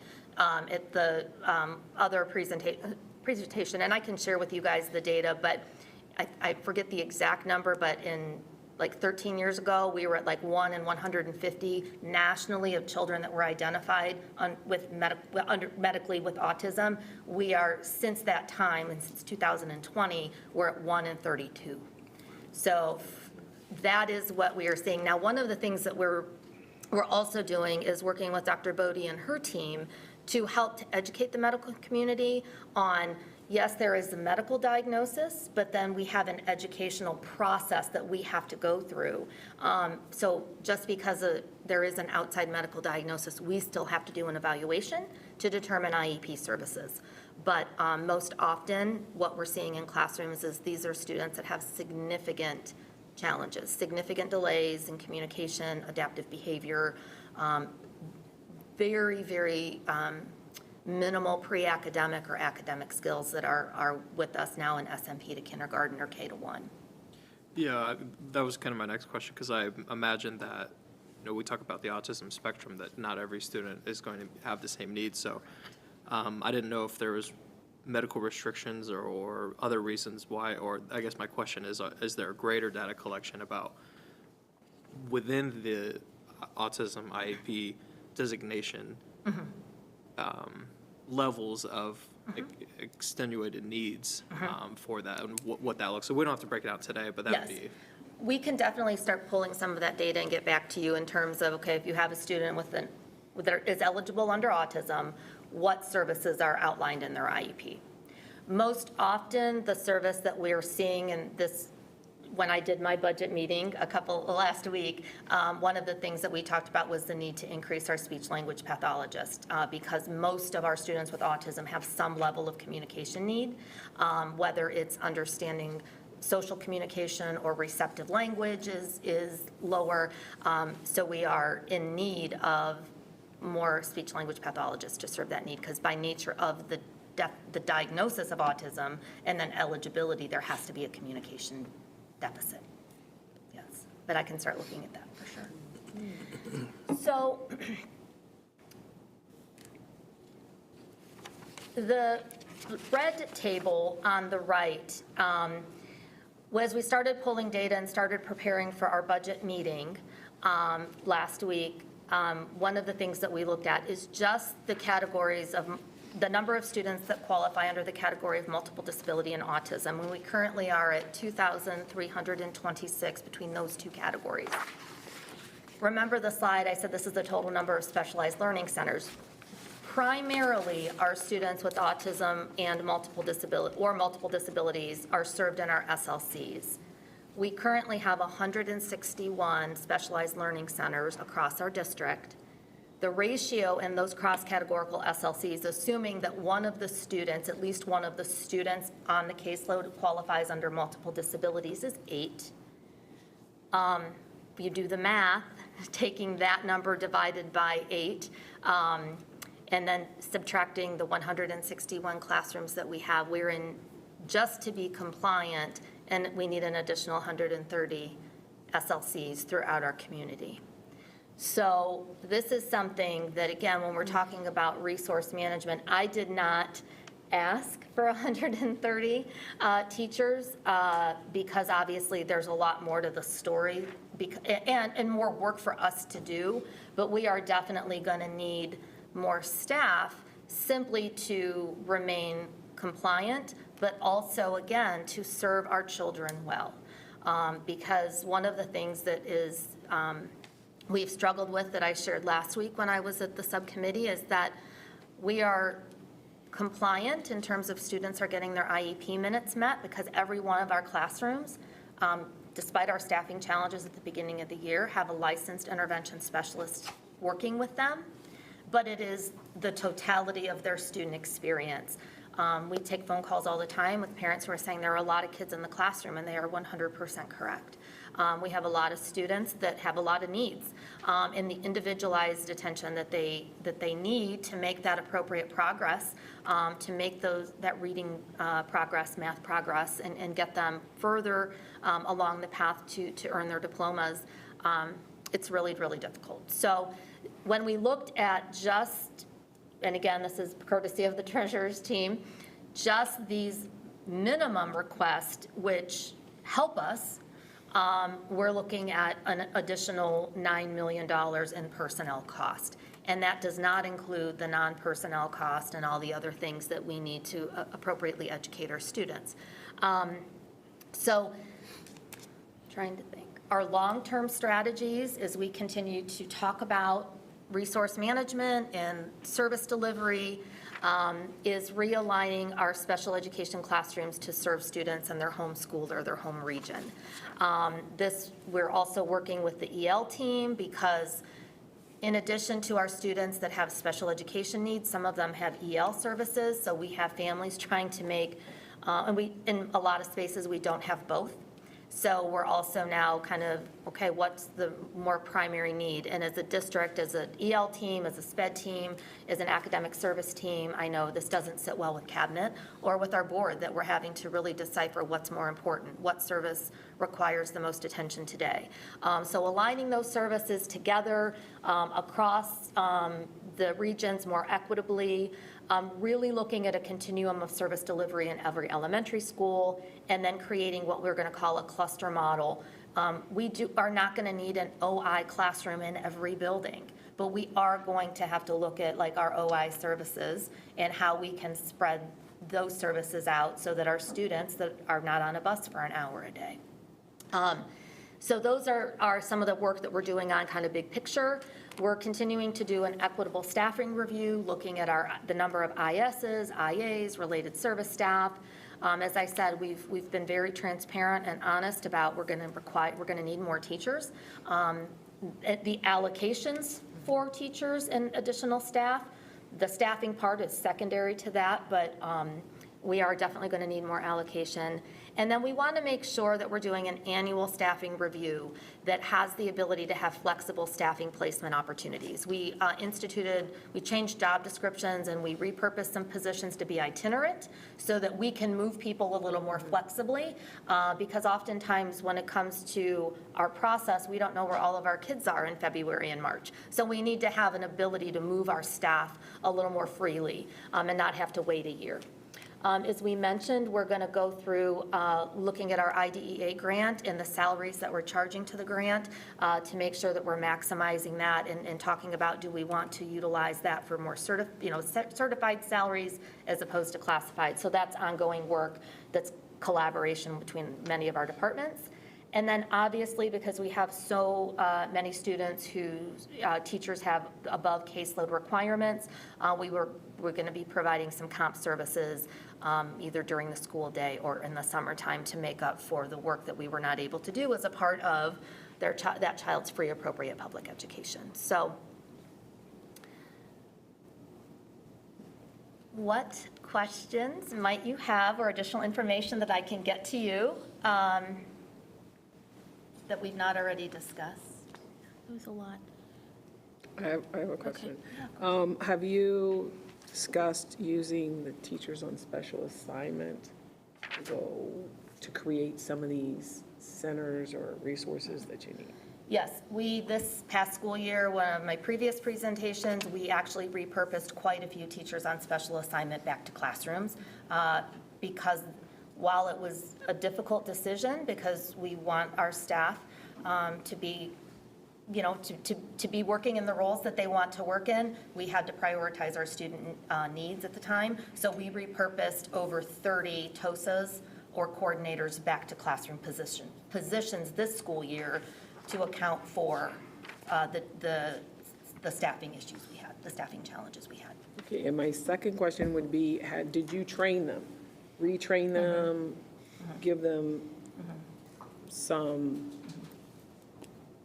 professional development? Yep. We've got kind of a multi-layered professional development plan. Some of it is being delivered on PD days. Okay. Some of it is being delivered after school where we're paying them for some extended time. The challenge that we have with pulling teachers out during the school day for professional development is that we do not have subs. So we're really trying to balance all of those things, but trying to get that professional development. Some professional development is coming before school with coordinators going out or with supervisors going out, or we're pulling some folks together via Zoom. So we are trying to meet not only individually what people need, but also then like collectively as a group of people, hey, we need to have more CPI training. So we're just sending out an email on Friday about additional CPI training. For the CHIP program, is Columbus City, are we allowed to, or do we bill for the out-of-district students? Yes, we do have a contract with outside districts to pay for services, yes. Okay. Yes, every one of the students that we serve out of district does have a contract between CCS and the sending district. Yep. And the revenue from that goes into which fund? All revenue generated is to the general fund. Yeah. So one of the presentations, if you remember, I think it was September, October, we had the Medicaid to school reimbursement, and we talked about that. All of that, those funds go back to the general fund. Yeah. Yeah. Thank you. Yeah, absolutely. Great question. Mr. Cole? Just to add to that, though, each division, each department head comes up with their budget at a certain time of the year, and those become a part of that whole OPU. Can you tell me what OPU means again? Operational unit. Operational units. So each department head identifies where their budget is going to land and what. So that's the other way that we know what's going to be appropriated to particular programs, especially this. Yeah. My OPU is 932. There you go. So, yeah, so we all have our individual, and then from there we step out, okay, how are we going to utilize this to meet all the needs that we have? Yeah. Yes. My question is, are we or can we know if increases in IEPs, particularly autism, among English learning language students and non-English speaking households, what the difference is the rate between native born and native population and what that looks like? Yes, I can get that information for you, absolutely. It'll take me a little bit, I mean, not forever, but I don't have it off the top of my head today. Of course, Yeah. I understand that. I not only appreciate the detail of this and hope this to be an ongoing conversation, but part of what I would always love to bring to this is that background is somebody who went to school with a father who couldn't really read this stuff that was being sent home. And if adoption rates are different among those populations, I think that's something that this committee can look into. Well, and to your point, I think one of the things that we're seeing in large urbans are seeing is that people are coming to our country for services and they're locating in urban areas where they have access to public transportation and more housing and things like that. So to your point, yes, I will pull that data because we have seen that there is some trend data there regarding our students that are non-English speakers that are also getting identified, or they're coming to us already with that medical diagnosis of autism. And part of the reason for families coming is to get services for their children, because if they stayed, they may not. So we will definitely get that for you. And I imagine it's complex as well. Like if things are more pronounced, I think that family might be seeking that service. But I think from my cultural understanding is that some families may be less likely to seek an IEP if it's not as pronounced in culturally. So it's not, I don't think the numbers are going to share a specific story, but I'm curious about. Absolutely. Maybe you can work with Mr. Stain and add that into let him do that for you. Love it. he can I love outsourcing. We'll be hearing about ELL in January. Okay. So that's a perfect. Yes, perfect. And I'll make sure that we have that information included for you. Yeah. Mr. Cole? Yep, as a very fast add, so that was a part of our discussion in yesterday's committee, the committee I chaired for community engagement and advocacy. What we did was we did an exercise on the wall where we actually took down ideas and thoughts about family engagement in the ELL space, multi-generational engagement, special education, and another paradigm, transportation. So we are actually having these kind of conversations, and this team is really on top of things in terms of how to provide resources with machines that translate on the spot in a school building. In addition to that, the 100+ family engagement folks that we actually have, many of whom are actually second language speakers. So we're on top of it, but I want you to definitely take that back to this team because we love your feedback. Thank you. Any other questions? Yes, Mr. Woods. Thank you. So through the chair, heard transportation, I think 10 times. So at the 10th time, I feel obligated to say something. Great job, Dr. Nelson, and you really did a good job talking about the transportation budget.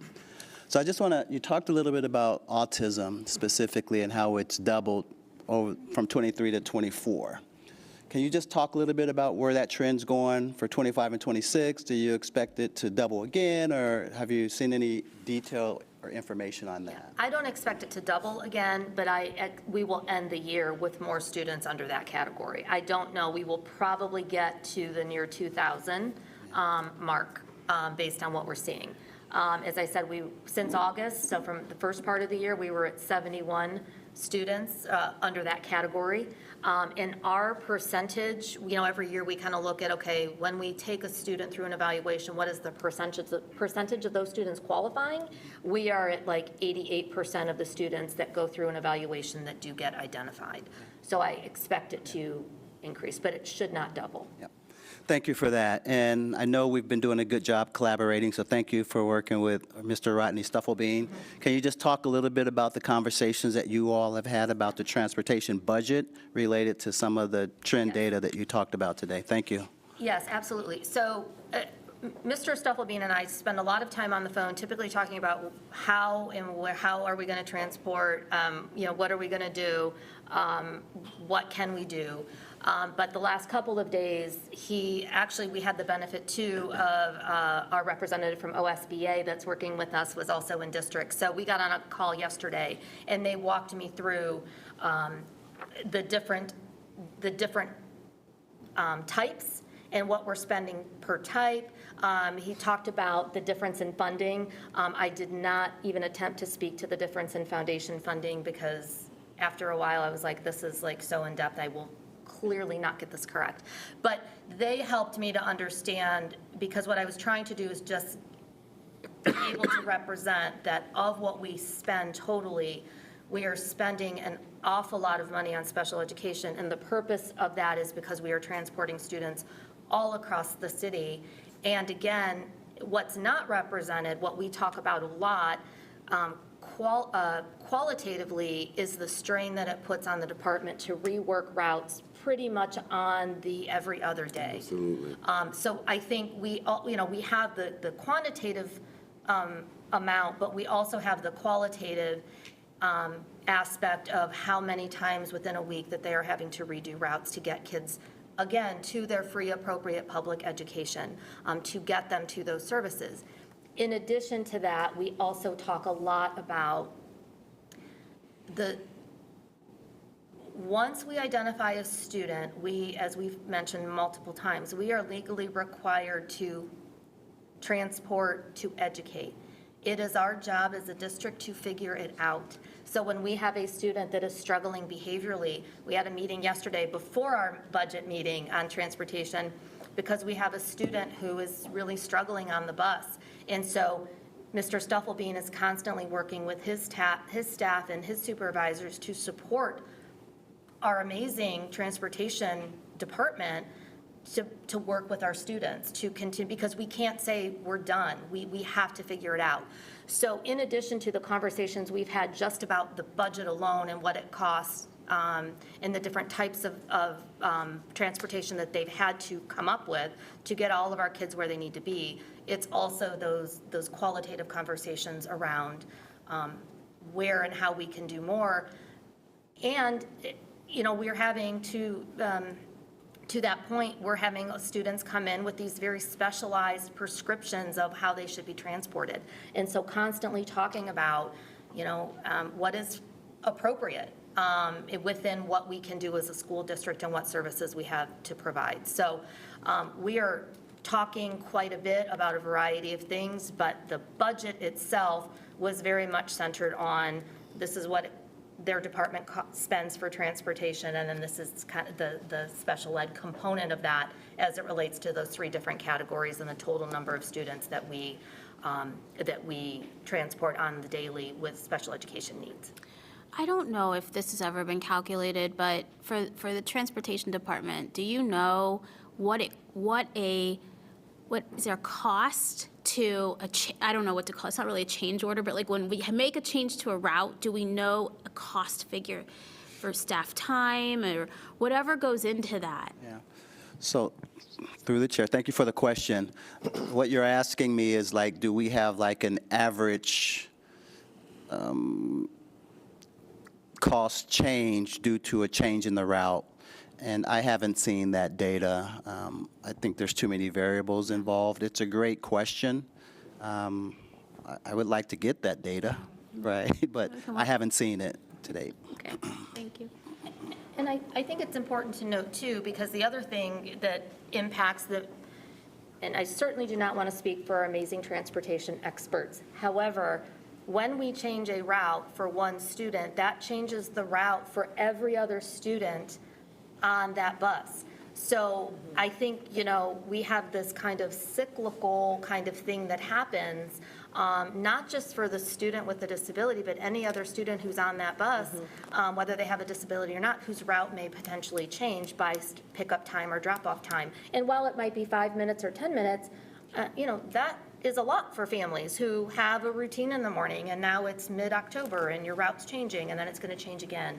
So I think when we think about where our classrooms are and what our students need, what we need to do as a district to get our students to classrooms, it definitely is incumbent upon us to be thinking about how to best use those resources differently and allocate things differently so that we are able to impact so many other areas, including just well-being of our staff, of our students, of our families.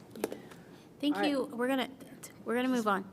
Yeah, thank you so much, Dr. Nelson. This is not done. I mean, this is a conversation that's linked to other conversations, and actually, at some point, we might be coming together with the academic committee to actually figure out how we want to recommend the board move forward in some of this. So we're still trying to work that out. But they are hearing, the academic committee is hearing it through a different lens, obviously, like student experience and facility alignment, things like that, the same information that we hear. And so we're not done. We're not done with this, and it keeps building.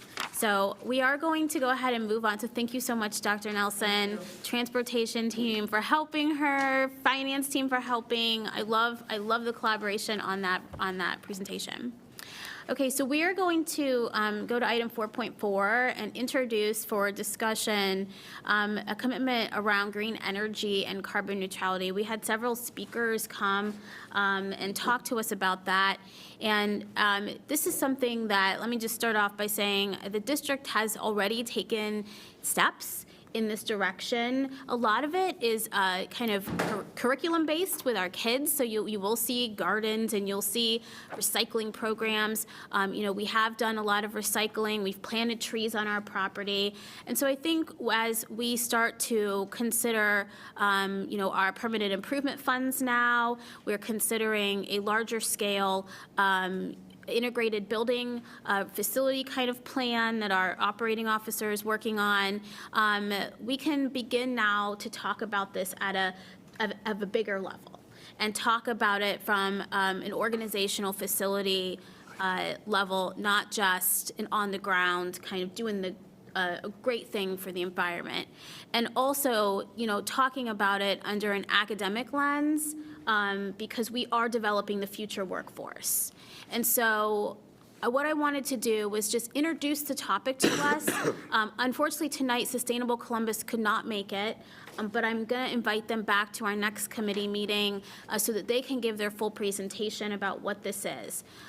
So I do have the report. You have the report. And if the team could pull up the Sustainable Columbus report for me really quick, I do want to just highlight a couple of things in that document, just so the public can see it as well. There's also a couple other resources that I provided. One is called the School Board Member Climate Action Toolkit. It's from a collaboration between the Aspen Institute, Undaunted K-12, and school board partners. That's for your review as well as our board members' review. And then there's a school climate improvement resource package that comes from the government, actually. So there's some just additional resources that we can start to look at as we're trying to figure out how to do this in the best way. But really, what I wanted to start off with is it's actually the Columbus Sustainable. That one's cool that everyone can see that one too, because that's a really cool toolkit. but it's the Sustainable Columbus one. So this is why I want to start here, and this is why I want them to come and talk to us. So we are part of the city of Columbus, right? We are all one community, and back in 2020, the city of Columbus, the mayor, adopted this plan of action. And it was a, community-led effort. There was public engagement, and it really sets out a vision for our entire Columbus community. I want, if you guys could scroll really quickly to page 11, I just want to highlight a couple of things. There's a little map on the bottom of page 11 of this plan that talks about the Social Vulnerability Index. Now, if you look at this map of Columbus, this map should actually look familiar to you. This map is the same, almost the same map of our school district, okay?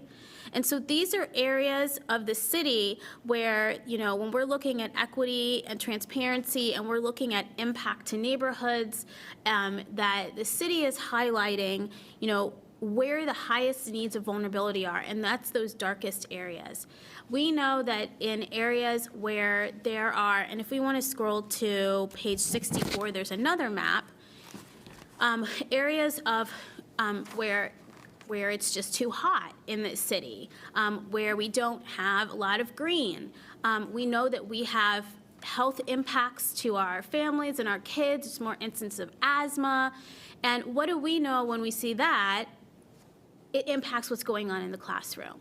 So climate, not just because we need to protect it, and our kids are very interested in this, to be honest with you. But it's it's a great thing to do, and it saves us money. But it also, thinking about this, truly helps our student outcomes. And so if you look at this heat map, this is a heat map of Columbus, and you're going to see the same type of thing, right? Where this map, you're seeing a lot of the hot spots come up. It's going to align with our district boundaries. So not only are we as the school district, because we are part of Columbus, our buildings are here, this is our community, and we have buildings in these neighborhoods, but these are our families and our kids. And so thinking about how we tie into Columbus's vision and walk alongside them as a partner, do it in the right way for our district in terms of our own infrastructure and things like that, but really aligning with our goals to help our entire city reach the goals that have been set forth by our mayor and through this plan is something that I want to discuss. And so these are kind of things that as we will have Sustainable Columbus here, I'd love for you to think about through the holiday, and we're going to get them here so that we can ask more questions about this plan and then hear from our team about ways that they think that we could implement it. Eventually, what will happen is the board, in order to really do this, is the board will agree to some benchmarking, sign on, or do something like as the thing that we're committing our district to this long-term strategy. And so that will be happening, in the future. There are 4 big benefits that this plan outlines, and we probably actually have more in our district because we also have an education benefit, but the benefits from this plan are climate justice, human health, which I talked about, just environmental quality, and economic prosperity. And for us, I will, adding in, just, improved student outcomes is a huge benefit for us. And, for us as our district, including, our savings, and we look at our assets. So if you look at this plan, take a look at it, review it. I really want them to come in and talk more about it. They can give us an update where they are. They are measuring lots of things in this plan, from, like I said, the tree canopy to solar. So there are things that our district can be doing, that we're already doing, that can be added in, and we can start to think about how we are contributing. So do any of you have any questions in general? Anything that, since Sustainable Columbus will be coming in, any questions like already, or things that you would like to know or learn so that we can have them, be ready, or anything that the speakers all talked about today that kind of made you have questions? Mr. Cole. Do we still have our city health commissions? Some years ago, I participated in that as an area commissioner in the greater Hilltop area, and then, work with that commission where they convened research that identified a lot of what you just said. And this was actually under Mayor Coleman. Mayor Coleman also started a green initiative, a green rooftop initiative that was supported by then that iteration of city council. So I thank Mayor Ginther and his administration, as well as, former Mayor Coleman, for this work that they actually began some years ago. I look forward to what comes of this. I'm certainly in full support of it. And that's my question. I saw the health hubs. I want to know if we're going to continue those groups of folks who are actually, getting data, discussing the data, and then talking about what the impacts on that neighborhood are. At that time, and I'll let it go, at that time, the South End, for example, not only one of the hottest areas in the city, but also one of the highest incidents of cancer. The Near East Side at that time was the highest rate of diabetes in the city, the Near East Side. So I hope that we, through this, see the continuation of health commissions and have an opportunity to participate in those discussions with our staff. Yeah. Thank you. I forgot to mention about why right now is the right time for this discussion. And it's also those things that I said about us doing our own internal planning, but there is federal money. I forgot to say that. That's probably the most important piece.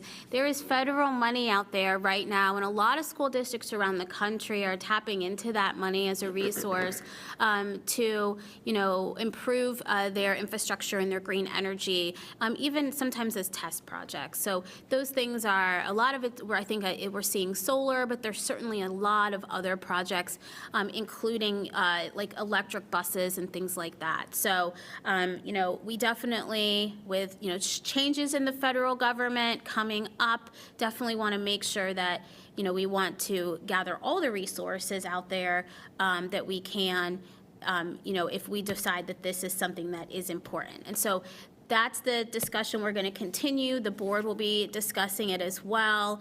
And our hope is that, or my hope, I should say, my hope is that when these plans come into action, that for us, it's a fully integrated plan into our facility and operations. It isn't a side piece. So that's kind of the path forward, and I'm excited to have that conversation. It's a different way of looking at resources, but certainly something that is going in the long run. It's going to help save our district. Cost, it's going to be good for our environment, great for our kids, and then we're going to be helping our community and working on our sustainability plan as the city. Does anyone have any questions? I know I just kept talking. Yes. I would invite from them, if they have data about the cost of administering the actions here. Also, I think statistics and information about how that's an investment and saves costs in the long run. But I do think that this is easy to look at and say, we're going to adopt it. But talking about the state's largest fleet, that's expensive to do.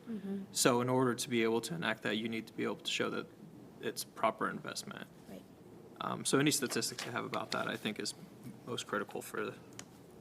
Great.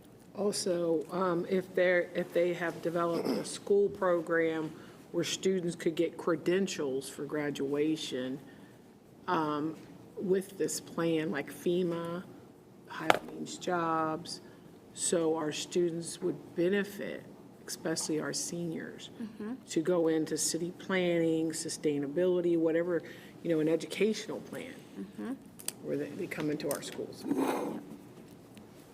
Yes, that's a huge piece of it on the academic side of this. It fits well within our career academy concept. That's it. Yeah. Any other kind of ideas, questions that are coming to your mind that we can have ready for when Sustainable Columbus comes? All right. Yes. My name is Jeff Rowe. I'm the Director of Buildings and Grounds. And I just wanted to a couple ideas for you to mull over, if you don't mind. Sure. Now, I brought a whiz-bang show and tell piece. This is the drone quadricopter that we have a couple licensed pilots that use that inspect roofs to save a lot of labor costs and locating leaks. But I've spent most of my career actually in energy efficiency and green energy before I came here and in my early days here at Columbus City Schools. And I'm a past president of the local chapter of the Association of Energy Engineers and a current board member. I've worked for the Ohio State University as an energy engineer. And now I'm involved in maintenance. So I might be in the city probably one of the leading people with knowledge about energy efficiency and how to maintain them. And so I would love to offer my assistance in any way I can. The big thing I want to throw out there is the economic play. There are certainly costs to solar power on roofs regarding increased maintenance that might not be calculated. I just want to make sure we look at all the life cycle costs when we do a cost-benefit analysis. And I was really hoping that the board would consider, or direct the treasurer to consider at some point, establishing some guidance on return on investment rates that would be appropriate to spend, because all these projects have an incremental cost. How much incremental cost, what kind of return on investment is appropriate, I think is really important to understand. And we talked about Heat Island briefly, board member Cole did. I'm proud to announce that through a partnership with Green Columbus, we're planting several hundred 3-inch diameter trunk trees on the west side right now, increasing our tree canopy so we can have more schools that look beautiful like our Salem property does. So just some basic stuff there I'd like to share. Yeah, that's if you have great. any economics questions, I'd be really happy to help. Perfect. We love that. Thank you, Jeff. Yeah, I think we do have to look at that. I know in previous district, I've done a solar project on rooftop. The economics were there. It was a PPA. I mean, we get into the weeds. The market changes constantly. But, yeah, I think, to the chair's point, we have to look at this in the future. I think, obviously, everything we do, we're starting to talk about academic return on investment.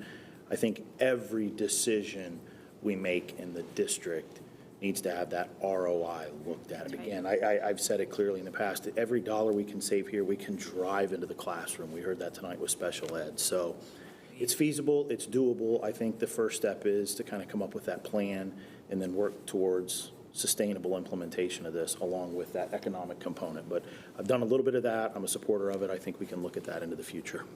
Yeah, perfect. And I didn't mean like we're going to do this plan. We're not going to do Columbus's plan.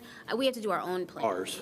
But I think there's great ideas and alignment here because we all have to work on it together as a region, right? So what makes sense for us, in what way, in what return on investment, because it isn't also like we're just going to go and,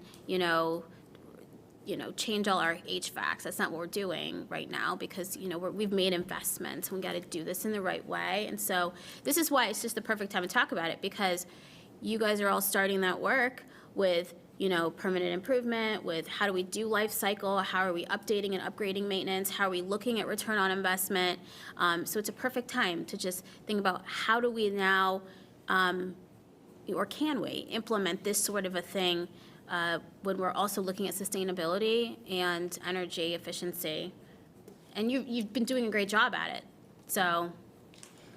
I would say I'm pretty excited to announce that with Director Trevino, I think he's here, the projects that we've done, Operation Fix-It and our attention to detail, even after adding air conditioning to all of our buildings, our weather normalized energy utilization index in our buildings is actually a little bit down. We use less energy now and we air condition every single site.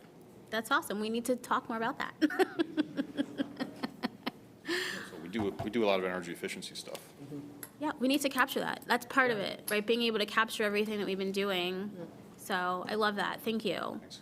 All right, so this is a great start to this conversation. Again, this one is ongoing as well. Take a look at that, and we'll have our Sustainable Columbus. We might have a few other guests come in too to talk, and our team can definitely share. This is a collaborative thing, and then we will, we have to kind of decide how we're going to move this one forward. if we're going to make a recommendation to the board on it, or if the academic community needs to be involved, or if the board, is just going to kind of consider it. So we'll kind of think about our way through it. Just wanted to open up the dialogue. Thank our guests for coming in and sharing, and thank you for all your work at Salem, on that community garden and being just involved in that community. So thank you so much. Okay, well, that does conclude our agenda for this evening. Just as a reminder, our tentative agenda, so this all could change, but for January, we're anticipating our internal auditor giving us a review of the OIA dashboard, so just an update. That's a regular scheduled thing. As you heard, we're going to be learning about the cost of English language learners, that's ELL. And we're also going to be understanding more about our pre-K and special needs preschool that Dr. Nelson mentioned. So those are the things that we have, and then we might, not sure if this one might be around the purchasing policy. I don't know if that one's going to be ready, but maybe. I don't know. Maybe. He said maybe. So you might get purchasing policies too, but we'll see. And then we're going to continue this discussion with Sustainable Columbus. So another full agenda. So thank you all so much. I just need a motion to adjourn. So moved. Second. All right, and without objection, we are adjourned. Thank you.